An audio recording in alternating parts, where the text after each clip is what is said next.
Today's TMS talk is a glorious conversation had between the comedian Mark Maron and Jack Antonoff from the band called Fun. This clip has all the elements needed for an insight-packed TMS talk. I don't know if Mark Maron has ever heard of TMS or the mind-body syndrome, but judging by this, he is well on his way to understanding it.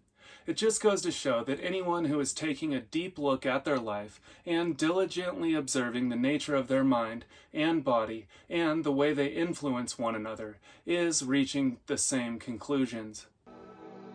Satya, mind, body, spirit, health, and healing. So when did you hit the wall? About a year after that album came out, I started freaking out and getting real panic attacks. Yeah, couldn't breathe. I'm sure you've had them. You might be having one now. The type. Can't breathe. Can't breathe. Just physically, I thought I was dying, having a heart attack. Numb. Completely numb. Really, you get numb? I get numb feet? hands, spinny, can't breathe. Just break into like an immediate sweat. Pouring sweat. And the worst thing is the emotional thing where I just don't know what's going on. The fucking thing is that because you were not processing the grief. No. That's a fascinating thing about my life looking back on it and just about the human body is it'll fucking come out of your body. If you don't deal with it in your mind, your body will release it. It's the worst because and what happens is, because I'm sort of in it right now. I am not clear why. Because I just been through a couple of difficult relationships, but you're doing your day, you're functioning. Yeah.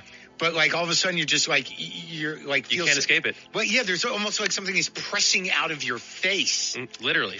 Really. There's energy coming off of your body. And you're like, what wants out of me? What wants out? And there's no triggers. It just happens. It's ridiculous. Yeah. And you become, were you raging out? I was terrified. Ugh.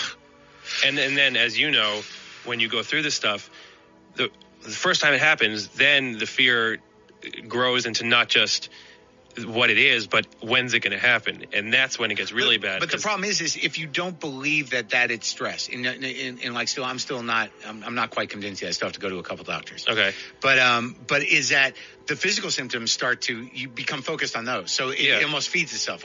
You're not dealing with the emotional stuff underneath. Yeah, you're dealing with, am I going to have a panic attack? Yeah, why am I having a panic attack? Do I have MS? What's happening? Exactly. I got obsessed with the senses, going blind. I would go to have my vision checked all the time, going deaf. I was obsessed with my heartbeat and feeling it. Did you hear your heartbeat in your ears and shit? I've had that a lot. God damn it. And I would get these rings that would come and go. Yes. The body is chest pains. Terrible chest pains. I had so many, what's it called when they hook all the things up to you? Is that a cardiogram? EKGs? Yeah, EKGs. Yeah, cardiogram, I guess. It got to the point where a lot of my doctors I would go in, they would just be like, you're fine. How do you feel that you finally were able to process the grief? Was it just time? All time. All time. Time and, really just time. You just discover things. Mm-hmm. To quote another doctor, I saw a doctor about a year ago in Japan. I was having a panic attack. I thought I was dying. So I was like, I have to see a doctor. This doctor comes to my hotel room, and he said something to me which has really changed my life about grief, about my body, about hypochondria, about all of it. He looked at me after he took all these tests, and I knew nothing was wrong, and he knew it, and we were kind of sharing this horrible moment where he was understanding that this was all emotional. He looks at me and he goes, it takes decades upon decades for someone to understand their body. And it resonated with me so much. And I take that for the mind also. And for everything I've been through, it takes so long to understand it. And so, and you just chip away at it slowly and slowly. And you get closer and closer to not dealing with it, but just being okay. Right. Just not feeling, my goal for my life is to feel like I'm in my body. Right. When I'm at my worst, I'm outside of my body. Yeah. And I feel like I live in this place of sort of wavering back and forth, and I'm happy when I feel like I'm in my body. And that doesn't mean I'm not crying. It doesn't mean I'm not terribly depressed or anxious. The idea of losing someone, that's forever. If if someone you love went to camp and they stayed for a week, and then they called them staying for another week, you'd miss them more the second week. And then they called instead of staying for another week, you'd miss them more the third week. And that goes on forever. But that's human, and that's worth something. But all the fear and the anxiety, that stuff, is what corrodes at you. Yeah. So I just started to think about moving on from that. And also just, like Jews, did you ever reach into your spirituality at all? Did your family ever? No. It's interesting, right? I hate it. But oddly, when you think of Shiva or you think of the process of mourning, within a community or Shiva's a beautiful thing. Well, it is, because it seems to me that with grief, the emotions are so profound, and if you're capable of stifling them, you will, out of fear of your own emotions and a fear of acknowledging the closure of it. But I think that the idea of Shiva, or the idea of almost consciously experiencing grief, is a profound and healthy process. But I don't know how I would have dealt with it. It's hard to learn to let yourself go there. Sometimes I get in these 2-month stretches of not going anywhere emotionally, and you remember. Well, it's weird.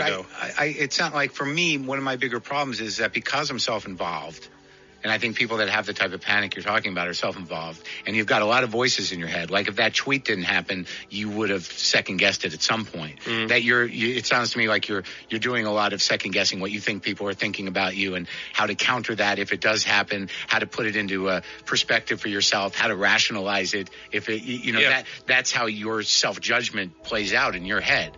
So the actual idea of empathy and being able to get out of yourself to experiencing, someone else's pain or pathos or even joy or happiness, it's not instinctual with people who are ambitious and self-involved. It's not, and it feels good when you can do it. It does, because you're like, I'm human. Yeah. I'm human. Hypochondria is the Cunty and Conniving cousin of TMS. The only difference is that with hypochondria, one merely thinks that they have the disease, syndrome, or illness, but with TMS, one has actually gone all the way and manifested it in their lives. As David Hawkins once taught us, we are only subject to what we hold in mind, and what we hold in mind tends to manifest. This is why we have to be vigilant about what we accept to be true about our bodies. I've had some fun experiences lately with extreme fear and panic, so the topic of panic attacks hits pretty close to home. What I would like to remind everybody is that when we are releasing intense emotions, such as grief or fear, the brain would love us to become focused upon the body. If we become hyper-focused on the body, we can avoid our thoughts and emotions. How interesting that Maron is noticing this phenomenon, and that it is precisely what is happening. At some level, we are actually doing this on purpose to avoid the overwhelm of profoundly intense emotions. Seeking out doctors and medical attention is one way to quell the fear, but remember that this isn't actually doing anything to address the roots of the problem and perpetuates the cycle. Remember, placebo means to please, so if your doctor makes you feel safe, you will feel better until the next time the emotions come knocking. The thing is, not everybody is as lucky as Jack was to have a doctor with a deep enough knowledge and understanding to inform them that the root of their experience is caused by repressed emotions and the stress that this causes. Actually, I would say that most people leave the doctor's office with a new, erroneous diagnosis to fear and demand attention. Most people are never even remotely informed of the mind-body connection and how this functions in their lives. Once you fully realize that the root of your symptoms are psychological, emotional, and spiritual in nature, you may begin to understand that sooner or later you are going to have to face your emotions head-on. In these times of acute catastrophe, all we really have to do is handle the emotional energy. This may take the form of apathy, grief, guilt, fear, anger, or any other negative energy. Every time you go running to the doctor to make you feel safe again, you are basically just kicking the can down the road and avoiding the inevitable. Sooner or later, you are going to have to face your fear. I know that there are times when we have to go see a doctor, but at a certain point you may realize that you are just giving your power away to something outside of yourself and progressively losing trust in your own ability to handle what life throws you. Now, this is admittedly terrifying at times, and is certainly a process. We can learn to let go and surrender more and more fear as time goes on, and practice not reacting when these emotions begin to erupt.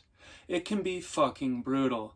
This talk reminds us that sometimes the only appropriate response is laughter.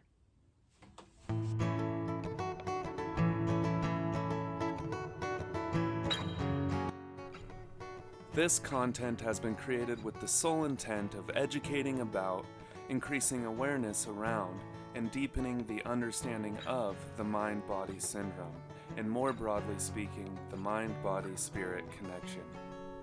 To hear this clip in its full context, please visit the original media source. And to learn more about the mind-body-spirit connection, you can visit howtosayfupolitely.com. Until next time, love your struggle and remain free.